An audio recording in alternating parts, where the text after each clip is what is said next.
बना रहे हैं सब, दिखाइए। अरे वाह, बहुत बढ़िया, ये भी बहुत अच्छा बन रहा है। हाँ शरबत, अब बेटा करिए अपने आप, ट्राई करिए आप अपने आप पढ़ने का। जी, शाबाश, पढ़ते रहिए।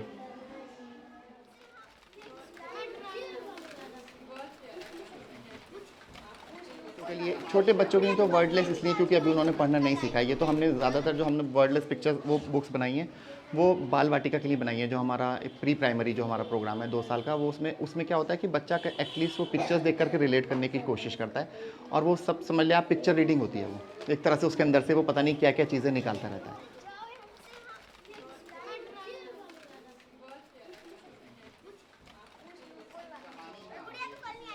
क्या है ये, क्या लिखा है? तिकोनी का जन्मदिन। चलिए देखते हैं इसको, देखते रहिए क्या हो रहा है ये, किसका बर्थडे है? ठीक है ना। तो ये क्या कर रही है? ये मेरा फर्स्ट एक्सपीरियंस था वर्डलेस बनाने का। इससे पहले हमने जो भी काम किया हम कुछ ना कुछ लिखते ही हैं उसके नीचे, बट ये वर्डलेस मेरा पहला एक्सपीरियंस था। तो ये हमने बाल वाटिका के लिए डेवलप करी हैं, जितनी भी बुक्स हैं 6-8 जो भी हैं वो सब हमने उसी के लिए बनाई है।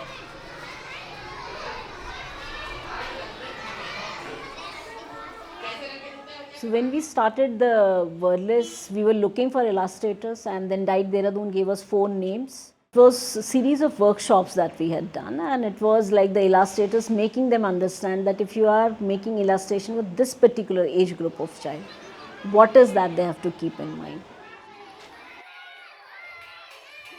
जब ये बुक राइटिंग हम लोग ये बुक बना रहे थे तो उससे पहले हमारी वर्कशॉप हुई थी, सैरी के अंडर ही हुई थी वो। पहले से ही मैं बनाता हूँ, लेकिन बहुत सारी ऐसी प्रोफेशनल चीज़ें थी जो मुझे उसी वर्कशॉप में पता लगी। जैसे कि स्टोरी का मुझे इतना नहीं पता था कि स्टोरी के कितने पार्ट्स होते हैं, कैसे वो उसका राइजिंग एक्शन होता है, फिर वो क्लाइमैक्स पे जाती है, फिर फॉलिंग एक्शन होता है। दूसरी बात, विजुअलाइजेशन की टेक्निक्स भी बहुत हमने सीखी। यहाँ पर लिखिए ज़रा इसको, कैसे करेंगे? आपके पास ये सारे सारे अल्फ़ाबेट्स हैं, ठीक है ना? यस, बहुत सारी चीज़ें हैं जो हम पहले लैक कर रहे थे अपने स्कूल्स में, लेकिन अभी ये जिस तरह से ये बुक्स डेवलप हो रही हैं बच्चों के इंटरेस्ट के हिसाब से, उनकी साइकोलॉजी के हिसाब से, पेडागोजी के हिसाब से, तो ये तो वाकई में बहुत इंपॉर्टेंट है, क्योंकि बच्चा कहानियों से बहुत जल्दी कनेक्ट करता है। और जब बात अब निपुण भारत मिशन की हो रही है, जहाँ हर बच्चे को पढ़ना आना चाहिए, तो उसमें तो ये बहुत ही इंपॉर्टेंट रोल प्ले कर रही हैं ये कहानियों की किताबें। क्योंकि मैंने खुद एक्सपीरियंस अपने स्कूल में किया है कि जब से ये कहानियों की किताबें बच्चों के हाथों में आई हैं, तब से उनका जो है इंटरेस्ट और लेवल उनका बढ़ रहा है।